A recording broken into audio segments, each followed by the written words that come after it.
Bonjour, bienvenue dans notre émission consacrée au municipal 2014. On ne le dira jamais assez, les municipales à Marseille vont se jouer avant tout dans les secteurs. Il y en a 8, chacun d'entre eux a son importance et pourrait faire pencher la balance. Aujourd'hui, on s'intéresse au premier secteur. Jusqu'en 2008, il était aux mains de la droite et c'est vous, Patrick Menucci, qui l'avez conquis. Bonjour. Bonjour. Alors vous êtes le candidat socialiste à la mairie de Marseille, tête de liste, un nouveau cap pour les Marseillais. Vous êtes député et donc maire sortant du premier secteur. Face à vous, Dominique Tian, bonjour. Bonjour.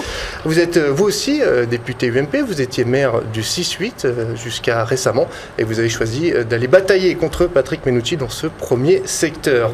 Christian Pellicani, bonjour. Bonjour. Vous êtes conseiller municipal dans le groupe communiste, républicain et citoyen. Vous êtes tête de liste Front de Gauche dans ce premier secteur. Enfin, Dominique Demester, bonjour. Bonjour. Vous êtes ancien gendarme, reconverti dans la restauration. Vous êtes tête de liste Front National dans ce premier secteur. Alors, Patrick Menucci, je m'adresse à vous tout d'abord. Vous avez fait un choix qui nous a surpris, qui nous ravit aussi, celui de venir débattre vous-même dans ce débat sur le premier secteur. Est-ce que vous ne craignez pas de prendre des coups, de vous mettre en difficulté ? Écoutez, moi j'ai vu effectivement que mon concurrent Jean-Claude Gaudin n'a pas souhaité aller dans le débat du quatrième secteur, du 6-8. C'était le précédent débat, le 6-8. Moi je ne partage pas cette façon de faire. J'ai du respect d'abord pour LCM, avec qui nous travaillons toute l'année. J'ai du respect pour les électeurs du 1er et 7e. Je ne crois pas avoir la grosse tête, donc voilà, je suis le maire de ce secteur. Il est tout à fait normal que je sois là, par respect pour mes adversaires et pour les électeurs. Dominique Tian, vous aussi on peut dire que vous avez fait un choix courageux, celui de venir dans le premier secteur, alors que vous étiez confortablement installé dans le 6-8. Pourquoi ce choix ? Alors d'abord, si Patrick Menucci est là aujourd'hui, alors qu'il a refusé le débat sur France 3 il y a 15 jours, c'est que depuis, il y a un sondage qui est sorti. Quel débat j'ai refusé ? Avec France 3. Non, mais quel débat j'ai refusé ? Un samedi matin. Non, je n'ai absolument refusé aucun débat. Vous avez refusé de venir sur France 3 l'autre jour pour débattre avec moi. C'est tout à fait faux, Monsieur Tian. Menucci, je commence à parler. Les 20 premières secondes, vous avez dit un mensonge. Nous vérifierons auprès de France 3 si vous le voulez, ça c'est assez facile. En tout cas, je remarque que Monsieur Menucci, là, ce matin, tout simplement, parce qu'il y a un sondage qui est sorti dans son secteur, qu'il a commandé d'ailleurs, qui le donne à 34% au premier tour, c'est-à-dire que nous sommes à égalité. Donc comme il y a le feu à la maison, bien évidemment, Monsieur Menucci est là, sinon il ne serait pas venu. Monsieur Tian devrait dire quand même qu'au deuxième tour, j'ai 8 points d'avance. Oui, mais ce n'est pas grave. Écoutez, quand on est maire sortant et qu'on est à 34% d'attention, Monsieur Menucci, c'est normal que vous soyez là, et c'est pas un titre de gloire. Mangez votre temps tous les deux. Monsieur Tian, on va essayer de se mettre d'accord. Non, mais c'est vous qui m'avez Moi, je viens ici, vous voulez me tirer vers le bas, c'est votre technique, avec vos amis, Alix Normandin, etc. On sait ce que vous faites. Je ne marcherai pas dans votre système. Maintenant, je propose qu'on parle aux Marseillais, si vous voulez. Parlons aux Marseillais, donc pourquoi ce choix du premier secteur ? Tout simplement parce que je suis député du 7e arrondissement et que dans le 7e arrondissement, j'ai fait 56% aux élections législatives et que donc, naturellement, j'ai basculé de secteur parce que je pense que dans le 6e, il y a beaucoup... pèse beaucoup aussi. Je sais que, mais dans le 6e et 8e arrondissement, j'ai fait 18 ans au maire de secteur, je pense que j'ai fait le meilleur qu'on puisse faire. Il y a une équipe fantastique à Bagatelle, je voulais assurer ma succession. C'est Yves Morène qui me succède et je crois que ça sera un très bon maire de secteur. Donc c'était un choix. J'ai pensé que maintenant, il fallait aller dans le 1er et 7e arrondissement pour reconquérir ce secteur que nous avons perdu la dernière fois. Et c'est dommage parce qu'il sera très utile pour constituer le nombre d'élus municipaux nécessaires à Jean-Claude Gaudin pour qu'il soit réélu confortablement. Allez, je me tourne vers Christian Pellicani.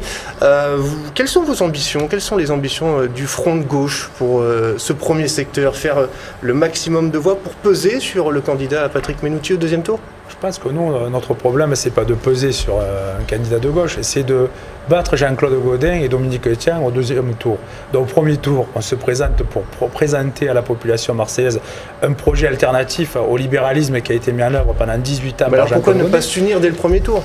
Parce qu'on a aussi des différences avec le candidat socialiste Patrick Menucci et plus généralement avec le Parti socialiste sur des points qu'on va, j'espère, pouvoir développer tout au long de cette émission. On va les développer. Dominique Demester, alors vous avez été désigné assez récemment, en début d'année. En début d'année, tête de liste Front National dans ce premier secteur. Il y a eu une polémique à propos de votre prédécesseur pour des propos tenus sur Facebook. On ne va pas y revenir. Vous allez donc vous arriver sur le tard. On vous a un peu envoyé au casse-pipe ? Non, pas du tout. C'était une volonté aussi de me joindre à l'équipe de Stéphane, parce que je pense qu'on a quelque chose à faire sur la ville de Marseille. Et aujourd'hui, vu les sondages, je pense qu'on peut faire quelque chose de grandiose sur la ville.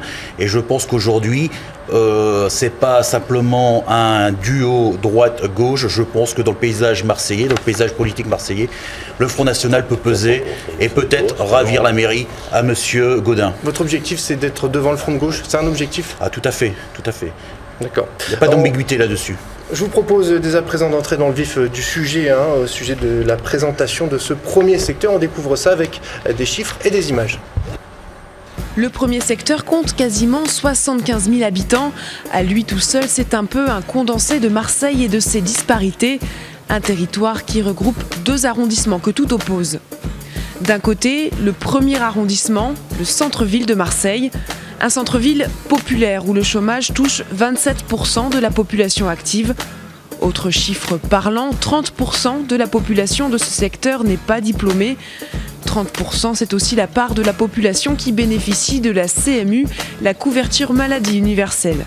Bref, le premier arrondissement est sinistré et la Canebière est parfois utilisée comme symbole pour montrer ce qui ne va pas à Marseille. De l'autre côté, dans ce même secteur, il y a le 7e arrondissement. Les Catalans, le Vallon des Aufs, le Pharo, des quartiers proches de la mer où les prix de l'immobilier se sont envolés. Ici, le taux de chômage n'est que de 10%, seul 12% de la population est sans aucun diplôme. Enfin, il n'y a que 8% de bénéficiaires de la CMU. On l'aura donc compris, le premier secteur regroupe 2 arrondissements très différents, même s'ils ont en commun certaines problématiques. Patrick Menotti, pourquoi y a-t-il autant de disparités dans ce secteur? C'est une particularité à Marseille. C'est le découpage qui a été fait ici en 1988 par M. Pasqua, mais peu importe, nous sommes sur un territoire qui est le cœur de Marseille, le premier et le 7e, et c'est vrai qu'il y a des disparités. Moi, je me suis toujours attaché dans mon mandat à traiter les 2 arrondissements de la même façon. Je pense que quand on est élu, quand on a la chance d'être élu d'un territoire comme celui-là, effectivement, qui recèle beaucoup de disparités qu'on retrouve au niveau de la ville, ce qui m'a permis d'ailleurs de faire un certain nombre d'expériences et de créer un corpus intellectuel sur le programme général. C'est vrai que c'est un élément tout à fait important de traiter les citoyens de la même façon. C'est vrai que il faut assurer le développement du premier arrondissement, y régler des problèmes qui sont délicats, ceux de la sécurité, ceux de la propreté. Il y a 450 000 personnes qui circulent tous les jours dans le premier arrondissement, alors qu'il y a moins de 40 000 personnes qui l'habitent. Et dans le 7e arrondissement, où il ne faut pas non plus croire que tout le monde est riche et que tout le monde vit sur un grand train, il y a énormément de classes moyennes et populaires dans le 7e arrondissement. On a la chance d'avoir un arrondissement qui est en grande partie encore préservé.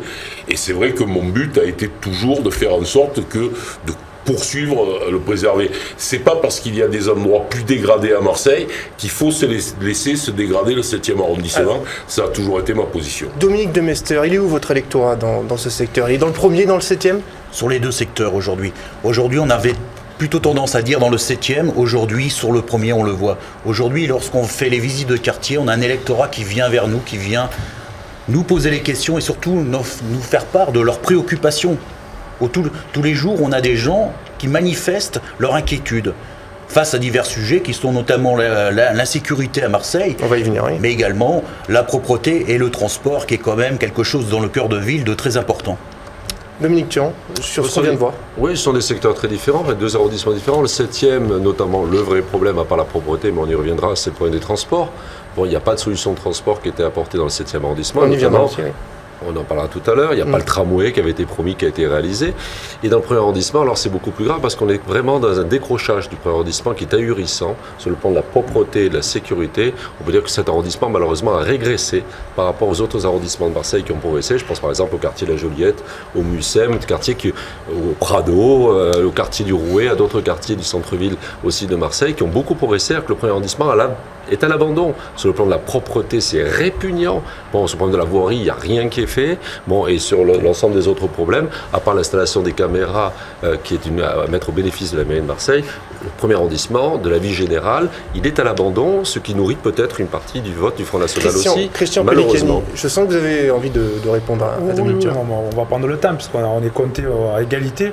Je pense que ces deux arrondissements montrent bien que Marseille est une ville pas pauvre, elle est une ville inégalitaire. On va trouver dans les deux arrondissements des gens assujettis à l'impôt sur la fortune et des gens très pauvres.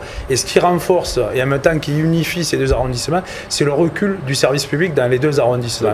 Les services publics de l'État, on va nous fermer le trésor public, on nous a fermé les permanences du conseil général aussi de la 10, on nous a fermé des bureaux de poste, on nous ferme un certain nombre de bureaux de prestations sociales, et au niveau municipal, c'est une catastrophe, puisque en termes d'équipement de proximité, des compétences de Jean-Claude Gaudin, en 18 ans, si je prends la question qui est une des préoccupations majeures des jeunes couples de ces arrondissements, les crèches, on est vraiment au statu quo, c'est-à-dire qu'on n'a pas bougé, on se replie vers de l'associatif pour compenser, pour remplacer les politiques municipales. Alors, on va aborder notre premier thème. Si vous permettez, sur le premier arrondissement, je pense qu'il faut qu'on regarde la raison de la difficulté du premier arrondissement. Or, les réseaux structurels que l'on connaît, la proximité de la gare, le fait qu'il y ait beaucoup de personnes en précarité. Je pense que quand en 1995, Jean-Claude Gaudin décide de faire un PRI, et qui est donc un plan de rénovation, et qu'il l'appuie uniquement sur la défiscalisation, la conséquence de cette politique-là, c'est que nous sommes passés, en 1995, il y avait 47% de propriétaires occupants, c'est-à-dire de gens qui sont propriétaires de leur appartement et qui habitaient le premier arrondissement, et aujourd'hui nous sommes à moins de 30%. C'est la conséquence de la politique désastreuse qui a été conduite sous la responsabilité du maire de Marseille, notamment par Marseille Aménagement, qui est une société sur laquelle il y aurait beaucoup de choses à dire, et qui a conduit à ce que ces appartements-là deviennent des appartements de rapport. En réalité, le refus, par exemple, de la municipalité de faire de l'habitation à loyer modéré, du HLM dans le premier arrondissement, conduit à ce que ces immeubles-là soient devenus des logements sociaux de fait, pour certains aux mains de marchands de sommeil. Et je dois dire que pendant 6 ans, je n'ai reçu aucun soutien de la ville de Marseille pour faire en sorte que les marchands de sommeil soient pourchassés du premier arrondissement. Patrick, on va avancer quand même. Alors que c'est sa responsabilité. On va venir sur cette précarité, cette pauvreté du premier arrondissement, mais on va aborder notre premier thème. Il concerne la sécurité. Dans les différentes enquêtes d'opinion, on note qu'il s'agit de la principale préoccupation des Marseillais. Je propose d'écouter quelques réactions au micro de Karine Garny et Sarah Lantuy-Joul. Pour moi, c'est pas vraiment sécurisé, parce que déjà je travaille à la Canebière ici, et chaque jour on a des problèmes avec on a toujours des agressions, on a toujours des vols, et pour moi c'est pas vraiment sécurisé. Ça fait 4 ans que je travaille là, il n'y a pas grand chose qu'à changer au niveau de la sécurité. Mais bon, il y a quand même plus de renforts avec la police en vélo, tout ça. Ça marche bien, ça, par contre. Alors, je vais vous dire, je ne sors jamais le soir de crainte d'être agressé. Mais je ne pense pas que c'est un quartier à risque. À Paris, j'ai pas de problème. Je peux circuler n'importe où, j'ai pas ce problème de sécurité. Ici, j'ai le problème de sécurité. Dominique de Mester, ce thème de la sécurité, c'est votre cheval de bataille au Front National ? C'est l'un des thèmes de jeu. Donc on ne développe pas que le problème de la sécurité. Vous insistez beaucoup dessus quand même. On insiste beaucoup dessus parce que le problème économique est lié aussi au problème de sécurité. Comment voulez-vous faire venir des investisseurs, des entreprises ou développer les divers axes commerçantes si vous n'avez pas de sécurité pour les gens, pour y venir? Donc il y a des Quelles sont vos liens solutions? entre les différents... Qu'est-ce que vous préconisez concrètement pour ce centre-ville? Multiplier la police municipale. Je pense que Stéphane Ravier l'a déjà développé à diverses reprises. Aujourd'hui, on propose de multiplier par 3 les effectifs de police municipale, mais pas que dans le cœur de ville, c'est-à-dire dans tous les secteurs de la ville de Marseille, y compris la nuit. Donc d'armer cette police municipale, donc diversifier leurs missions. Aujourd'hui, on sait que la police municipale a plusieurs missions qui peuvent leur être imparties. Il faut les utiliser. Aujourd'hui, on sait qu'on parle toujours des diminutions de la police nationale. Mais venir en aide à la police nationale, ce serait ça l'objectif de la police municipale? On est complémentaire de la police nationale. Nous sommes d'abord une police de proximité. Il faut qu'il y ait une vraie police de proximité aujourd'hui. Aujourd'hui, si vous allez voir les commerçants, c'est rare que notre police municipale va à la rencontre de ces commerçants pour ressentir les problèmes que l'on rencontre dans chaque quartier. Aujourd'hui, c'est très rare.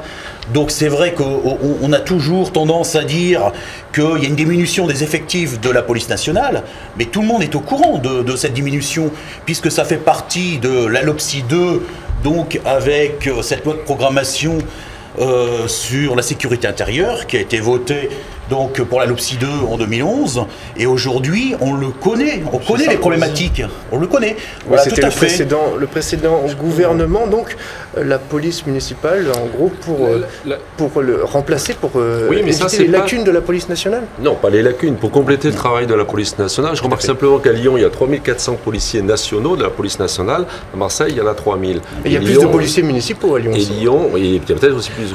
Et donc Lyon est beaucoup plus petit, on ne parle pas de la Cour Lyon, on parle de Lyon. Donc il y a pas plus. Le chiffre qui est donné par Dominique est celui de la Cour Lyon. C'est 3400 policiers donc à Lyon et 3000 à Marseille. Donc l'État ne fait pas les efforts nécessaires, et d'ailleurs c'est pas parce que Manuel Valls vient souvent qu'on résout les problèmes. La ville a fait son boulot, on a installé déjà 350 caméras et ça donne de très bons résultats, surtout dans le centre-ville. Vous avez évolué aussi. 1000. Jean-Claude Gaudin a évolué au cours de son mandat. Il était contre l'armement de la police municipale. Jean-Claude Gaudin a évolué parce que la situation a empiré incontestablement. Donc maintenant les policiers sont équipés d'équipements différents. On est passé de 95 policiers municipaux à 340 et on va monter ce chiffre de manière un peu plus importante. Mais ce que je voulais dire, c'est qu'il n'y a pas de réponse pénale qui va. Parce que la réponse pénale, ça serait qu'une justice qui fasse son travail, qui mette hors d'état de nuire les gens qui ne méritent pas. Or, le numéro 3 de la gendarmerie a fait un rapport l'autre jour devant l'Assemblée nationale, où il disait que 65% des personnes qui avaient commis un cambriolage étaient dehors moins d'un an après. Bon, donc il n'y a pas la réponse pénale, et c'est d'ailleurs le désespoir de la police nationale. Je veux dire, répondez par la justice quand il faut. Bon, alors évidemment, on ne peut pas demander aux policiers municipaux de se muer en policiers nationaux, et puis d'ailleurs, c'est pas la loi ne le permet pas, ça peut être un complément de la police nationale, mais enfin que la justice fasse ce travail. Il y en a assez de cette politique qui est beaucoup trop sympathique envers les cambrioleurs et ceux qui font des actes. Christian donc là, je crois qu'il y a une réponse nationale qui manque. Christian Pellicani, juste une chose, on vous entend quand même rarement sur ce genre de sujet. L'insécurité, c'est pas votre tasse de thé. Vous avez tort, parce qu'il faut écouter les conseillers d'arrondissement. On a eu des débats sur la mise en place des caméras. Dans les quartiers, il faut venir dans les réunions de comités d'intérêt des quartiers. Là, je constate une chose, c'est que le représentant du Front National connaît mal vraiment les compétences des uns des autres. Pourtant, il était gendarme, d'après ce que j'ai compris. Parce que la police nationale a les compétences pour arrêter les gens, faire des perquisitions, faire vraiment la police. Et ce qui manque à Marseille, l'ancien gouvernement ne le faisait pas, on le reprochait, on a combattu Nicolas Sarkozy sur ce terrain, et je regrette qu'aujourd'hui on habille les choses de mots, mais nous ce qu'on demande, c'est 400 policiers nationaux de la police nationale sur Marseille de plus 100 douaniers. Pourquoi 100 douaniers? Parce qu'aujourd'hui, quand on parle de Kalachnikov, on parle de délinquance, de trafic, on a besoin d'avoir des gens qui sont habités à contrôler. Donc on a deux exigences nationales qu'on va continuer à porter, qu'on a porté avant, qu'on continue à porter. Mais sur le reste, je crois que s'il manque aussi, c'est pas simplement de la police municipale, c'est tous les équipements publics, la plage, les squares, les jardins, où ils sont les agents municipaux pour garder ces espaces-là, pour apporter ce qu'on appelle le sentiment de sécurité, que l'autorité là. On s'est battu dans le bilan de notre mandat, dans le bilan de la mandature précédente, de cette mandature, nous avons obtenu, et parce qu'on a été ensemble sur un sujet, on a mis des médiateurs sur la corniche et l'été. Pourquoi? Parce qu'il y a une absence de politique municipale en matière. Après, on a couru au niveau de la mairie centrale pour nous rejoindre. Mais je crois qu'aujourd'hui, on a fait la démonstration qu'on pouvait faire autrement, nous. Mais ce qui manque, c'est que tout l'espace public est abandonné, et nous redéploierons les services municipaux dans les parcs, les jardins, les parquets, et le matin devant les écoles, le soir. Alors Patrick Menutti, il y a une expression qui m'a marqué, une expression choc que vous avez utilisée. Vous avez parlé d'asile à ciel ouvert en parlant du centre-ville. C'est ça le sentiment d'insécurité? Non, ce que j'ai dit, c'est que dans le centre-ville, on a mais c'est pas... Là, on n'est pas sur l'insécurité, les trafics de drogue, de sur la violence. Pauvreté, oui. On est plutôt sur la grande pauvreté. Ouais, ce que nous avons, oui, c'est tout à fait notre débat, je ne veux pas le mêler. Ce que nous avons, qui est évident, c'est que autour de la Canebière, dans un rayon de 500 mètres, la municipalité de Jean-Claude Gaudin a systématiquement installé toutes les structures qui viennent en aide aux personnes qui sont en difficulté. Et le conseil d'arrondissement que je préside a voté en 2009 la demande au maire de Marseille d'avoir un plan général pour la ville, de façon à ce que quand on installe une structure, par exemple, qui vient en aide aux gens sous addiction de drogue, ce ne sont pas systématiquement au même endroit, dans la zone entre la gare Saint-Charles et le boulevard Longchamp, que ce soit installé. Jamais je n'ai été entendu par le maire de Marseille, qui ne m'a toujours extrêmement méprisant, jamais apporté aucune réponse au courrier et au vote du conseil d'arrondissement. Ça participe à l'image du centre-ville. Je pense que ça participe à ce que je crois fondamental. Il y a la sécurité, qui est, moi je pense que le maire a une responsabilité, elle lui est donnée dans la loi de 2007, il doit coordonner la sécurité, mais moi je ne mets pas en responsabilité le maire de Marseille sur la délinquance, la grande délinquance. Par contre, sur les questions d'autorité générale, nous avons un problème. La police municipale est bien trop faible, elle garde la mairie la plupart du temps et elle ne fait rien. Elle a un endroit où elle va avec les voitures, c'est à Plombières. C'est pourquoi nous proposons qu'il y ait un poste de police municipale par secteur pour faciliter le travail de la police municipale. Nous voulons qu'elle travaille la nuit, parce que nous savons bien que les problèmes de bruit, les problèmes de gamins qui jouent sur le boulevard Longchamp à 1h du matin l'été, ben c'est pas la police nationale qui va y aller. La police nationale, elle a des missions. La nuit, donc armée. Oui, bien sûr, il faut l'armer et il faut lui donner les moyens d'être une police de tranquillité, c'est-à-dire une police municipale de proximité. Il y a nécessité dans cette ville à ce que les arrêtés municipaux soient appliqués sur le stationnement, sur les marchés, qui sont notamment le marché de la Plaine est devenu un cloaque, sur l'utilisation des espaces publics par les commerçants à qui on les attribue, sur le bruit dans les commerces. C'est une responsabilité. On n'est pas très loin du sujet. On est dans le sujet. On va essayer d'équilibrer le sujet municipal. On est dans les responsabilités du maire, dans les responsabilités municipales. J'ai bien compris. Alors, monsieur Thiam, lui, il fait des comparaisons. Monsieur Thiam, il veut pas la parole. Je dis juste une chose. C'est 444 policiers à Lyon. C'est la Courlie. Et ce n'est pas la ville de Lyon. Bon. Allez, on simplement sur la salle de shoot, parce que je ne peux pas laisser passer ça. La salle de shoot, que vous avez milité pour qu'on installe une salle de shoot à Marseille, dans le centre-ville. Le maire de Marseille Jean-Claude Gaudin était plutôt favorable. Jean-Claude Gaudin a écouté, a concerté, a pensé que ce n'était pas une bonne idée.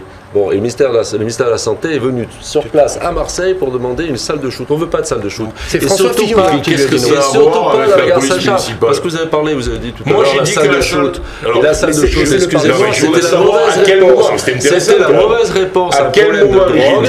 Et donc nous avons, nous à l'UMP, le maire de Marseille a dit pas de salle de shoot et pas dans le quartier de Saint-Charles, tout simplement parce que nous sur la sécurité. Nous ne voulons pas créer un phénomène d'accélération de ce problème de la drogue. C'est vous qui avez parlé de la salle de shoot. Il y a un double langage. Monsieur Minucci qui dit il y a trop de structures dans le centre-ville qui accueillent les drogués, etc. Sauf que c'est lui qui les finance par le conseil général ou par d'autres institutions. Il faut aussi demander d'avoir leurs responsabilités. On ne dit pas qu'elles ne sont pas utiles, on dit qu'elles ne sont sûrement pas toutes au même endroit et qu'en tout cas la réponse qui est fournie n'est pas la même réponse. Et notamment, excusez-moi, je finis, quand on plaide, que c'est le cas par exemple de M. Payon pour la dépénalisation du cannabis, M. Minucci, après il ne faut pas s'étonner ensuite du mauvais exemple qu'on donne aux uns et aux autres. Bon, ça c'était. Là on sort du débat, excusez-moi. Je vais maintenant vous tourner vers vous, Dominique de Mester. La pauvreté, est-ce que vous vous en souciez au Front National dans la pauvreté du centre-ville ? La pauvreté, oui, parce que quand on voit les secteurs, on connaît sur le premier arrondissement, il y a quand même deux secteurs vraiment marquants, Belzins et Noailles, qui sont vraiment deux quartiers très pauvres, où qu'on connaît quand même le nombre de personnes qui ont un diplôme dans ces secteurs. On l'a vu, voilà, 30% de non-diplômés, 40 dans ces secteurs-là. Voilà, tout à fait. Donc ce sont deux quartiers qui génèrent vraiment une grande pauvreté et qu'il va falloir traiter dans ce programme municipal. Comment concrètement ? Comment traiter la pauvreté ? Par diverses actions, parce que nous avons besoin justement au niveau de cette pauvreté, nous avons plusieurs paramètres. Vous avez celui donc des personnes âgées, des personnes, on va dire, qui sont aujourd'hui mis en marge donc de la société par le fait qu'il n'y a pas de travail, il n'y a pas d'économie aujourd'hui sur le secteur et qu'il va falloir redynamiser et encourager toutes ces personnes à retrouver un travail, un emploi sur Marseille, parce qu'aujourd'hui, encore une fois, quelles sont les entreprises qui désirent investir dans le cœur de Marseille en raison de l'insécurité ? Christian Pécan. 3 propositions. Nous, on est pour le retour du service public dans le centre-ville, dans le 7e. Parce que je crois qu'il faut traiter les 2 arrondissements. Quel service public? Par exemple, le bureau de poste, il y avait une vieille demande sur la corniche, mais la poste Colbert, nous on n'est pas tout d'accord avec d'autres représentants de la gauche marseillaise. On est pour que la poste Colbert redevienne un grand lieu du service public postal, mais aussi d'autres numériques ou autres. On est pour le retour des services fiscaux, on est pour le retour, et par exemple les commissariats, parce qu'on est sur le sujet de la sécurité, commissariat du 7e arrondissement, avenue de la Corse, il faut qu'il soit ouvert 7 jours sur 7. Ça ne peut pas être un commissariat à mi-temps ou à temps partiel. On parle de sécurité. C'est plus une station de police qu'un commissariat. Ouais, allez porter plainte. Vous là, en période où il va y avoir les procurations, par exemple, les gens font la queue. Si vous voulez porter plainte, vous êtes un peu embêté. Donc, on est pour l'ouverture. On est aussi pour faire le pendant, la lutte par rapport à l'exclusion, la pauvreté. Nous, on est pour, je le dis là, carrément ça, l'arrêté sur la mendicité, on est pour l'arrêter. C'est-à-dire qu'on est pour revenir à une tolérance. Est-ce qu'il a vraiment été appliqué, cet arrêté? Il est psychologiquement, il est dramatique dans une ville comme Marseille de l'avoir fait voter, pas voter, écrire. On est par exemple, on a vécu la question. Oui, l'UHU par exemple, on a eu pas mal de problèmes avec l'UHU, un débat au conseil municipal. On est pour la réhabilitation totale de l'UHU, mais pour en créer une deuxième et pas forcément dans les quartiers nord. Il faut vraiment travailler la question pour qu'il y ait une répartition, comme pour le reste, sur l'ensemble de la ville, de l'ensemble des réponses à apporter aux problèmes. Et dernier point, c'est la question des Roms, puisque personne n'en parle, qu'on a connu. Nous, on pense que les Roms sont des citoyens européens, il faut créer les conditions de l'accueil. Et je me retrouve plus dans la solution préconisée par l'archevêché qui a mis à disposition un terrain pour les populations roms, alors qu'au moment de la discussion sur le PLU, la ville de Marseille, au travers du débat du PLU qui était porté par la communauté urbaine, certes, s'est débrouillé qu'on n'ait pas de solution pour ni les gens de voyage, ni pour les Roms. C'est 2 problèmes différents, mais chaque fois qu'il faut aborder la question en termes de réponse, ils sont aux abonnés absents. Allez, rapidement, parce qu'on va passer à un autre thème. Simplement, M. Pellicani dit abandon des services publics. Pour voir lesquels les services publics? C'est ceux qui dépendent de l'État. Nous, avec Jean-Claude Gaudin, on a créé l'université sur la Canebière. Ça, c'est une belle réussite. Le commissariat central sur la Canebière. Le pôle universitaire de la Porte d'Aix, qui est magnifique et qui a changé l'aspect. Bon, sur le centre-ville, la municipalité de Jean-Claude Gaudin était extrêmement dynamique. Sur l'îlot des Feuillants, bientôt va débarrer un programme qui est un joli programme de logement, mais aussi avec la construction d'un hôtel Café Étoile en plein sur la Canebière. On va y venir, on va d'abord marquer une courte pause. À tout de suite. Avec plaisir.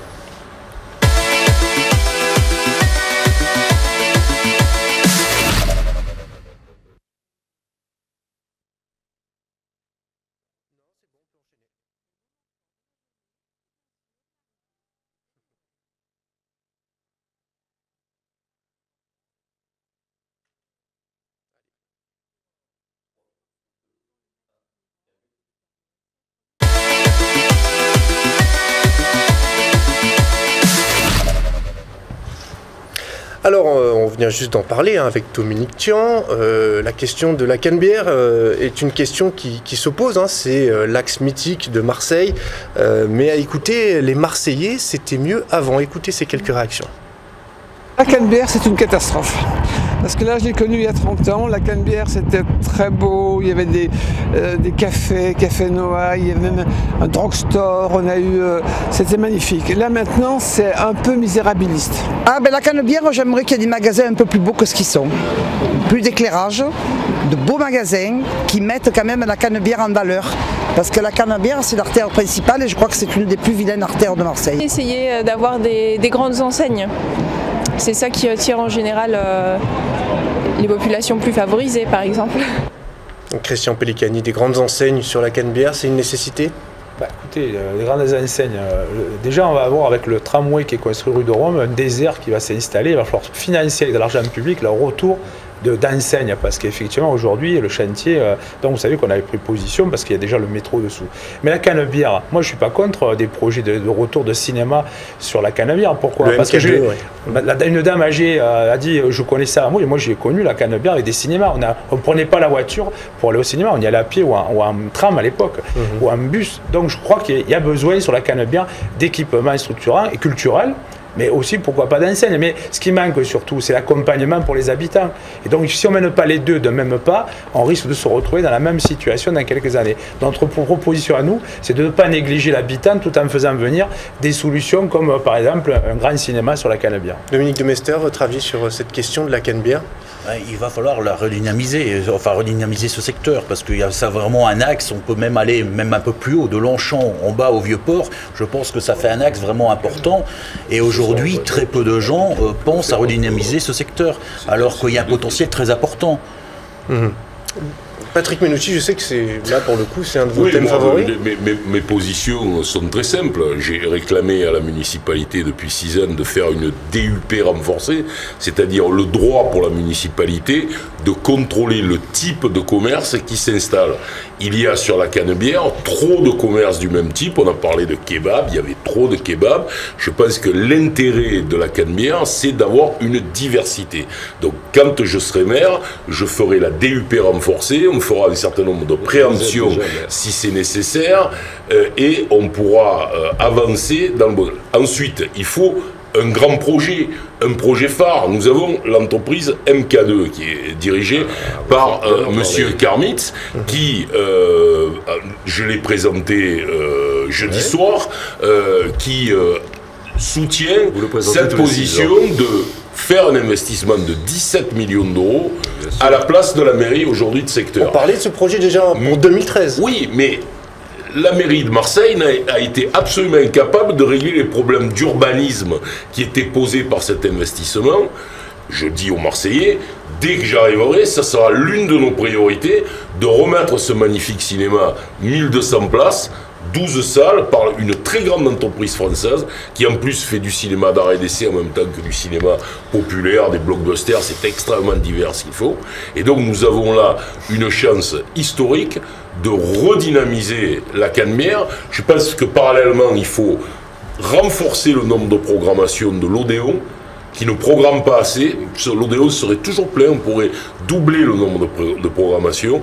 Il faut sécuriser le gymnase parce qu'il y a un certain nombre de problèmes de sécurité la nuit dans le théâtre du gymnase et la police municipale travaillant la nuit, ça sera la solution. Le lycée Thiers aussi. Le lycée Thiers, vous avez rue Sénac, la construction de l'internat du lycée Thiers qui démarre. Vous avez l'opération Campus Canebière et le restaurant universitaire qui sont une réalisation à la fois privée et financée par la région Provence-Alpes-Côte d'Azur, dont les conditions existent, mais il manque un grand équipement et une volonté politique de choisir les commerces. En un mot, Patrick, et pour ça, c'est de la politique. Juste un petit détail, votre mairie de secteur, enfin votre sera peut-être plus votre mairie de secteur, ce sera peut-être celle de quelqu'un d'autre, ou peut-être que vous serez à ça sera certainement celle de Mme Sportio. Ce sera celle de Mme Sportio. Cette mairie de secteur, elle va aller où si vous êtes alors, la prévision, c'est d'aller dans le bâtiment actuel du Crédit municipal de Marseille, qui est rue Villeneuve, où il y a 3000 m² de libre, ce qui laisse quand même assez pantois quand on sait que ça fait maintenant plus de 10 ans que 3000 m² qui appartiennent à la ville de Marseille sont complètement à l'abandon, à quelques dizaines de mètres des allées Longambe. Allez, Dominique, je vous laisse répondre. C'est quasiment comique, parce que M. Karmitz, il revient tous les 6 ans pour la campagne de M. Menucci. Bon, alors, Jean-Claude Gaudin a joué le jeu, parce que c'est il y a 5 ans que vous avez présenté ce dossier. Jean-Claude Gaudin a fait une conférence de presse commune avec vous en disant si M. Karmitz vient installer sa MK2 sur la Canebière, on est d'accord. Ils ont fait une réunion commune. M. Karmitz, il a disparu. Il n'est jamais revenu. Bon, et donc c'est une sorte d'argument électoral que M. Menucci utilise parce qu'on ne sait pas pourquoi il va construire et investir 17 millions d'euros. Il a eu 5 ans pour le faire, il ne l'a pas fait. Vous n'avez pas donné vous avez éléments. cessé d'en parler jusqu'à il y a quelques jours. Incroyable. Parce que quand vous avez fait votre présentation de la Canebière, vous êtes aperçu que finalement l'université c'est Jean-Claude Gaudin. Ah bon, je croyais que c'était le ministère. C'est Jean-Claude Gaudin, le grand commissariat de police. C'est Jean-Claude Gaudin. C'est Jean-Claude Gaudin. Il était ministre de l'Intérieur. Mais oui, c'est le ministre de l'Intérieur de l'époque qui est venu l'inaugurer. C'est pas sérieux. Donc toutes les belles réalisations, Monsieur Menucci, c'est la vérité. Toutes les belles réalisations, Monsieur Menucci, ils sont pas en capacité de débattre avec quelqu'un d'aussi réalisations ont été faites. Toutes les belles réalisations. Vous n'avez pas donné les éléments d'urbanisme.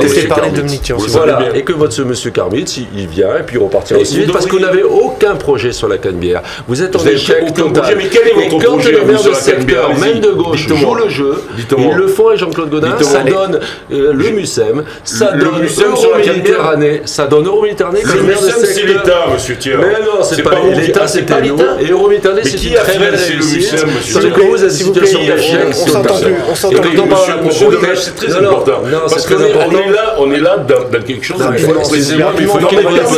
Je ne peux pas laisser dire des mensonges. D'abord, le Vous avez cinéma votre MK2 n'a pas été proposé dans la dernière campagne électorale. C'est faux. Juste un peu Monsieur Karmitz est venu à Marseille, est venu me voir après une proposition que j'avais faite, et il a fait cette proposition d'investissement. Depuis, nous n'avons jamais réussi à avoir les documents d'urbanisme pour régler la question. La vérité, c'est que M. Gaudin ne voulait pas que ça sorte parce que c'était mon idée. C'est tout. On a compris votre argument. Dominique, je vous laisse conclure quand même sur. Il vous a posé une question, Patrick Mouty. Quel est votre projet pour la Canebière? Mais d'abord, regardez ce qui a été fait. On vient d'en parler, je reviens un peu dessus. Et ça marche pas terrible quand même. Ça marche très très bien. Ça marche très bien. La Canebière universitaire de la Porte d'Aix qui est à côté, c'est une réussite également. Sur la Poste Colbert, dont on vous sait que la Poste est quittée, on a un très joli projet de hall commercial qui va sortir assez rapidement, sur lequel je crois qu'il y a l'adhésion des uns et des autres. La redynamisation du centre-ville, ça commence aussi quand on fait son boulot. Et le boulot notamment, c'est la gestion du quotidien, la propreté notamment, qui était, bon, ce quartier est à l'abandon, et notamment parce que M. Minucci ne fait pas son boulot de vice-président de la CUM chargé de la propreté. On l'a même appelé mousquetaire de la propreté. Le mousquetaire de la propreté, il a échoué totalement. Comme il a échoué M. Karmitz, il y en avait 4. Donc, je veux dire, on peut pas demander aux gens toujours désagréable avec Morel qui vous a viré du les conditions pour que les gens soient heureux de venir sur la Canebière. On reconnaît qu'il y avait 2 gens de droite, 2 élus de droite, 2 élus de gauche dans cette Vous avez un problème avec Morel, c'est ça le problème. Nous avons créé, nous avons suivi, parce que Jean-Claude Gaudin est un homme consensuel. Quand M. Minucci, en tant que vice-président chargé de la propreté de la CUM, est venu lui proposer de créer les mousquetaires de la propreté, nous avons joué le jeu. 2 élus de droite, 2 élus de gauche. Vous avez vu la propreté de la communauté urbaine? Elle est incapable de nettoyer les rues. Et M. Minucci est toujours vice-président chargé de la propreté. Pas du tout. Mais qui se débrouille avec ses propres amis, mais qui crée les conditions pour que les gens viennent. Nous on fait il y a un hôtel 4 étoiles qui va s'installer Monsieur Devache, là il y a un problème. Et nous, c'est une réalisation municipale qui va sortir. Allez, Dominique, s'il vous plaît. Donc je précise effectivement, c'est important, mais bon, même si je suis pas sûr que ce soit totalement important pour ce débat, mais que vous n'êtes plus vice-président. Mais je n'ai jamais été. Mais j'ai fait partie de la commission. Vous étiez mousquetaire. Monsieur Thiam, arrêtez de mentir. Monsieur Thiam, vous croyez que les électeurs vont vous faire confiance? Vous savez, dans le 7e arrondissement, les gens, vous avez vu, il y en a 12% qui n'ont pas de diplôme. Ils savent décrypter. Vous êtes en train de mentir éhontément et vous croyez que vous faites un débat intelligent. Vous êtes vraiment hors du coup. Allez vous occuper de l'agrément avec votre ami Marnia. Allez-y. Dominique de Mester. Là où vous avez failli faire une petite opération immobilière, mais on vous a chassé de la mairie du 6-8. On vous a chassé. S'il vous plaît, on se calme. On va passer la parole à Dominique de Mester sur cette question de la propreté. La propreté, il faudrait déjà qu'on se mette autour d'une table et qu'on discute avec les syndicats et qu'on arrête le fini-parti. Je pense qu'il y a beaucoup de choses à faire. C'est pas seul qu'on le fera. C'est pas la position. Je pense qu'il y a quelque chose à faire dans ce sens-là. C'est pas seul qu'on le fera. C'est autour d'une table avec tous les secteurs, les participants à ce débat. Et les syndicats accepteront de discuter avec le Front National, vous pensez? Il va falloir trouver une solution. Pourquoi ils ne le feraient pas? Pour des raisons idéologiques. Mais ils n'auront pas besoin de le faire. Le Front National ne sera pas en situation de discuter avec les syndicats. Nous le ferons, monsieur Minucci. Voilà. Donc, pour vous, vous avez commencé à rapprocher. Je pense, monsieur Minucci, vous avez des idées sur le Front National, mais je pense que vous serez sûrement étonné le 30 mars du résultat que le Front National fait. Effectivement, les résultats de 30 mars, mais sur cette question. J'espère pas trop quand même. Sur cette question de la propreté, vous dites en gros, il faut en finir avec la cogestion. Vous êtes sur la même position que M. Minucci, finalement. En finir avec la cogestion avec le syndicat FO, c'est ça? Tout à fait. Il faut arrêter cette cogestion avec ce syndicat et arrêter ce fini-parti quand on connaît le résultat aujourd'hui dans la ville de Marseille.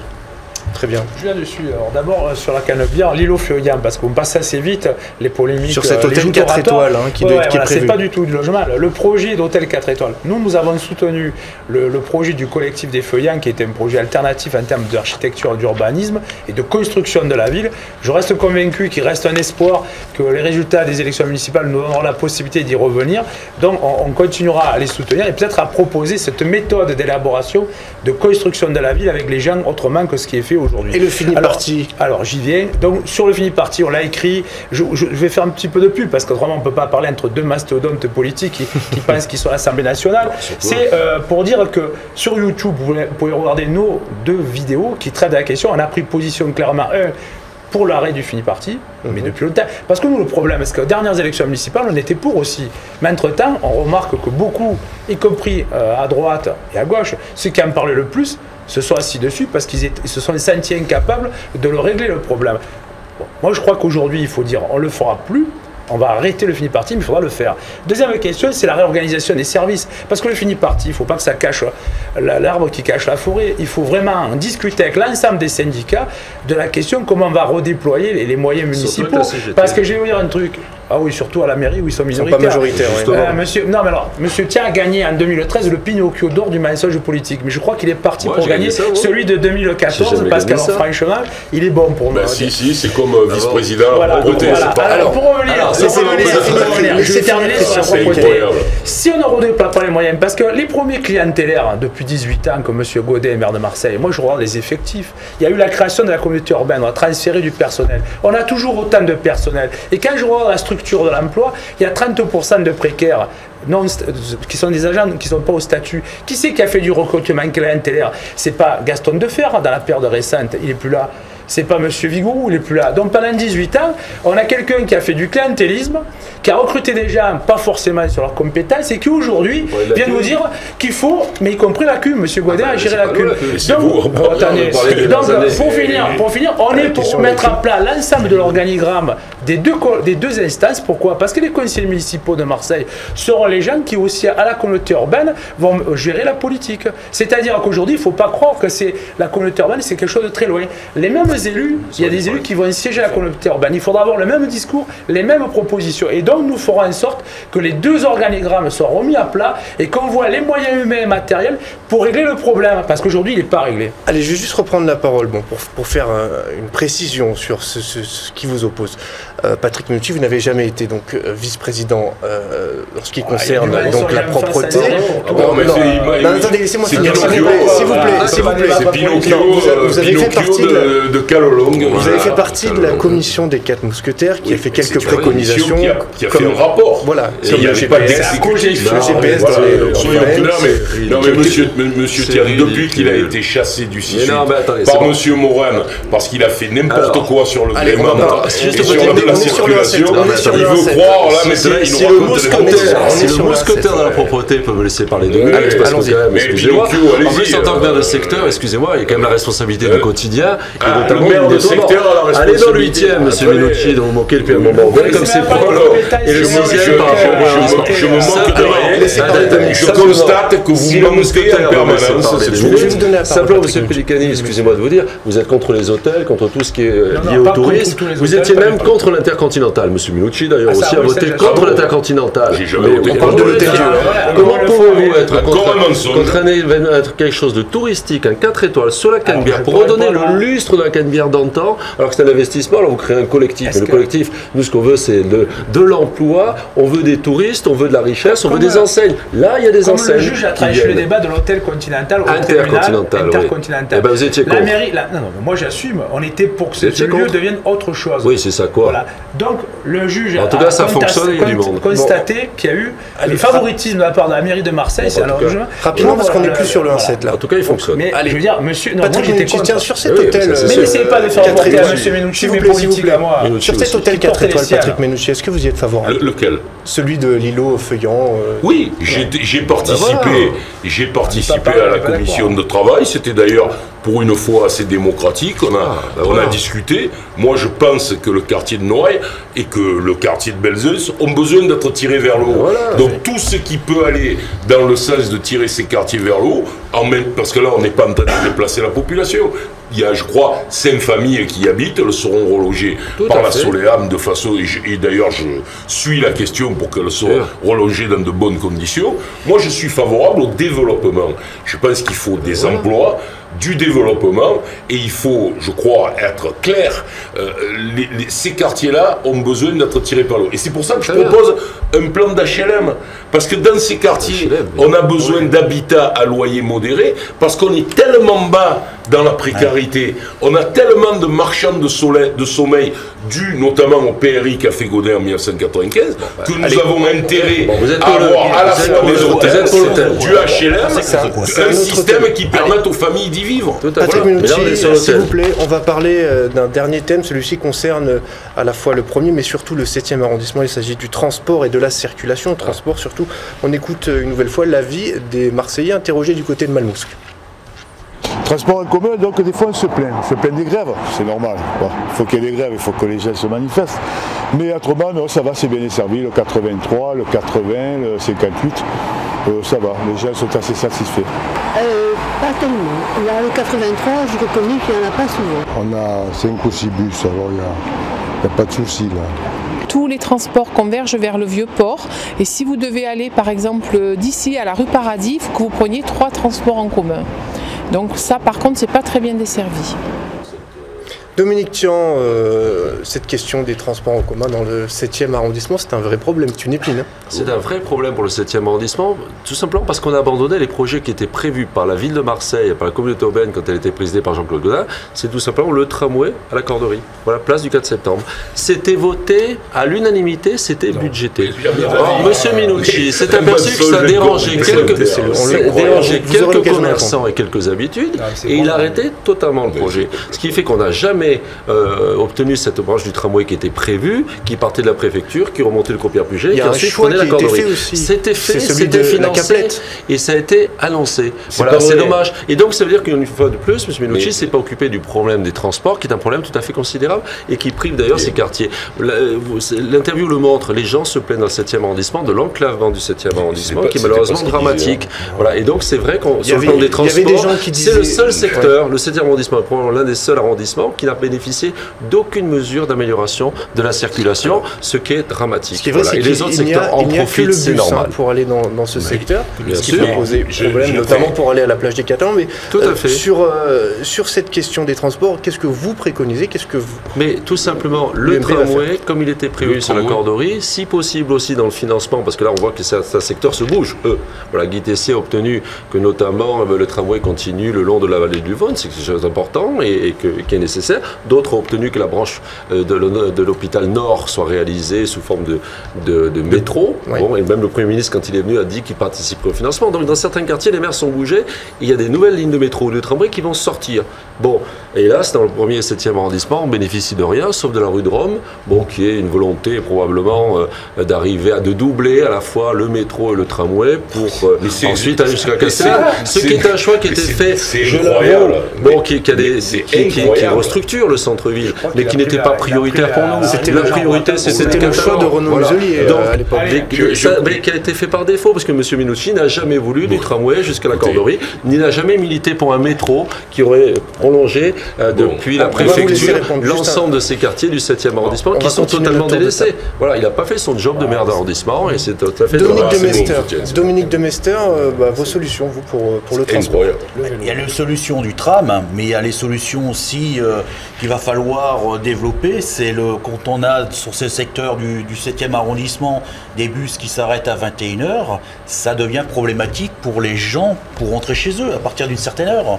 Parce qu'aujourd'hui, on ne se déplace pas que jusqu'à 21h. Aujourd'hui, vous avez des personnes qui travaillent, qui rentrent à des heures un peu plus tardives et qui souhaitent, comme tous les Marseillais, pouvoir rentrer à leur domicile en dehors de ces créneaux. Mais effectivement, il faut développer dans ce secteur le tramway et également le métro, qui sont vraiment des voies alternatives, parce qu'en termes de pollution, on sait que les bus... C'est possible financièrement, selon vous? Parce que les finances de la ville sont sont très bas. Quand on connaît l'endettement de la municipalité, il va falloir faire un audit. Voilà. Il y a un audit à faire sur les moyens à sortir. Non, justement, voilà, je pense que dans un débat sérieux comme vous les organisez, je vous en remercie vraiment parce que d'autres médias ne le font pas. Il faut aussi que ça serve à faire comprendre comment les choses fonctionnent. La ville de Marseille n'a aucune compétence en matière de transport, hormis la police au quotidien pour le stationnement verbalisé. Les transports, c'est la communauté urbaine. Nous, à la communauté urbaine, Christian Pellicani, vous êtes bien d'accord que c'est quand même la majorité à la ville de Marseille qui va faire la majorité des élus au conseil municipal. Non, mais il faut bien faire comprendre les engagements qui sont pris. Vous parlez des finances, par exemple. Il faut obtenir, vraiment, si on veut développer les transports sur l'ensemble de Marseille, et après je terminerai sur le 27, il faut obtenir un versement de transport à 2,8 comme la région parisienne. Il ne suffit pas de dire métropole, faire de l'incantatoire, il faut vraiment voter les arrêtés ou les décrets qui nous mènent au même niveau que les financements de la région parisienne. Autrement, on n'y arrivera pas. Mais je reviens au 27. On a travaillé, y compris, je suis élu sortant d'une majorité de gauche, on a travaillé avec le SICA Transport et des gens remarquables, les associations, les CIQ, je félicite. La fédération des CIQ du 7e était contre le tramway Gaudin, Jean Roata et compagnie. Pourquoi? Parce que ça n'est pas la réponse pour notre arrondissement. Notre arrondissement, il faut passer par-dessous. Donc nous, on a milité au PLU, on a inscrit ce qu'on appelle une réservation en tréfonds, parce qu'on a une vision à 15 ans. La ligne 3 du métro qui verra un jour le jour, elle est déjà dans les cartons des études, c'est Saint-Charles, le Spanier, le Belle de Mai. Même sûr, et Andoum, et après on finit dans les quartiers sud. Pourquoi? Parce que ce sont des arrondissements où il faut passer par-dessous. On est en colline. Après, je suis d'accord, nous on a milité pour que le métro et les bus finissent le plus tard possible leur service, parce que les gens, il ne faut pas des couvre-feu. Mais ça passe aussi par quelque chose qui n'appartient pas qu'au E7, une politique globale du tarif qui fait que les moins de 26 ans, les ayants droit des minima sociaux et tous ceux qui sont dans une difficulté puissent prendre les transports gratuitement pour pouvoir abandonner leur voiture. Aujourd'hui, il y a des gens qui sont otages d'une situation, ils ne peuvent pas aller pour leur activité ou chercher de l'emploi ou travailler parce qu'il leur faut la voiture, parce que les transports sont trop chers. Donc il faut un maillage et une politique des prix. Dominique de Mester, comment vous le financez tout ça? Je vous l'ai dit, nous on est pour mener l'action. 2,8 versement de transport, mais en même temps, les investissements, on est pour faire comme Gaston Defer, il avait fait pour faire la première ligne de métro, un grand emprunt au niveau de la communauté urbaine pour financer les infrastructures qui manquent. Parce qu'autrement, on n'y arrivera pas. Ce n'est pas les 50 millions par an d'une pseudo-métropole qui va venir. C'est réglé. Elle va venir, la loi a tranché. On va y participer en étant constructif. Mais aujourd'hui, il faut beaucoup plus d'argent pour faire un métro, déjà chez nous, mais compléter les lignes de métro et les quartiers nord. Qui c'est qui a obtenu? C'est l'action à la fois des élus locaux, mon ami Coppola, les gens. La maire des secteurs aussi un peu, mais en tout cas les communistes dans ce quartier, je pense qu'on a beaucoup agi. À la communauté urbaine, les 5000 pétitions qui ont été amenées, c'est les gens qui se sont bougés. Vous avez raison, M. Pellicani. Oui, j'ai raison, mais dans le 7e, on là-bas, ils l'ont, le métro. Mais le tramway, vous oubliez que le tramway, les CIQ ne les voulaient pas. Et les CIQ, c'est des gens que vous méprisez aujourd'hui. Vous avez qu'à prendre vos responsabilités. Simplement, peut-être 2 mots. Non, on va laisser parler Patrick Menucci. Bon, parce que la gratuité pour les moins de 26 ans, là on voit quand même pas transport.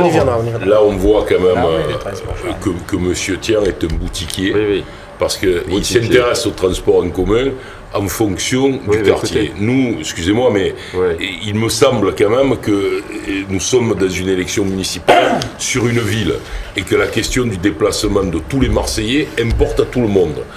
Donc sur la question du tramway, je vais être très précis sur la corderie. D'abord, ça n'a jamais été financé. Ça a été écrit dans un tract par M. Roata, qui apparemment, dont M. Thiers s'apprête à être le digne successeur dans la défaite. Tout à fait. Non. Donc ça a été écrit par M. Roata et nous avons, en consultant la population, dit non. Pourquoi? Nous avions deux éléments. D'abord, le projet Vieux-Port. Et j'appelle à l'intelligence de tous. Est-ce que si nous avions fait le tram sur la corderie, on aurait pu régler le projet Vieux-Port? Bien sûr que non. Du Vieux-Port. Et puis, dans une rue où une partie de l'espace Corse-Corderie sont commerciaux, allez jeter un coup d'œil aujourd'hui dans un certain nombre de rues, notamment par exemple le boulevard Chave, où le tramway a été installé. Regardez qu'est-ce que ces endroits-là sont devenus. Donc, on ne pouvait pas faire l'opération du Vieux-Port, qui va se poursuivre, qui va remonter jusqu'au jardin du Pharaon.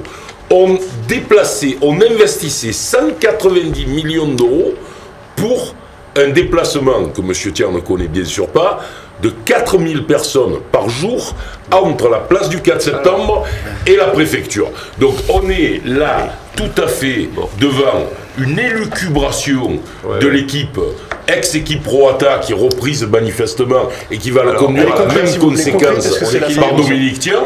Donc non, je précise simplement que le projet que nous avons, c'est celui qu'a dit Pellicani, c'est la ligne 3 du métro, Andoum, 4 septembre, Saint-Charles, Belle de Mai, qui est dans le PLU, mais monsieur Tian n'a pas dû le regarder. C'est sur votre programme. Ça, c'est sur notre programme, et c'est sur notre programme, et c'est ça que nous voulons faire, parce que ces quartiers ont besoin de métro, et certainement pas du tramway de Dominique Tian, qui n'existe que dans ses rêves. Vous avez 30 secondes pour conclure. Et je remercie monsieur Pellicani, parce qu'il a dit exactement la vérité. Grâce aux élus communistes, on aura le métro à l'hôpital Nord. Merci. Voilà, ben, vous auriez dû être plus actif dans le 1er et 7e arrondissement et vous auriez peut-être le métro au 4 septembre. Mais monsieur Minucci, parce que vous oubliez qu'on l'a voté. Monsieur Tian, vous pensez donc je n'ai pas pensé. Je remercie monsieur Pellicani. Il n'y a pas des habitants du 7e ou du 1er qui vont se faire soigner à l'hôpital Nord. Vous pensez qu'il n'y a pas des habitants qui vont se faire soigner à l'hôpital Nord? C'est incroyable. Fallait faire votre boulot. Vous êtes un boutiquier.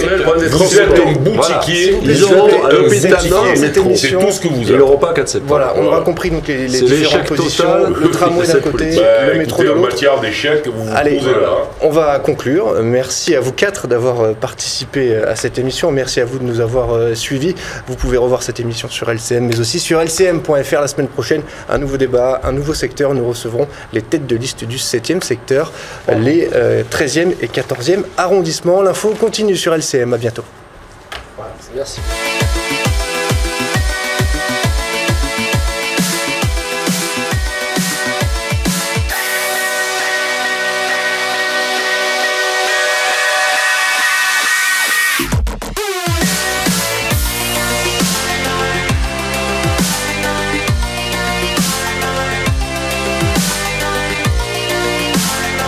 Pour revoir ce programme, lcm.fr.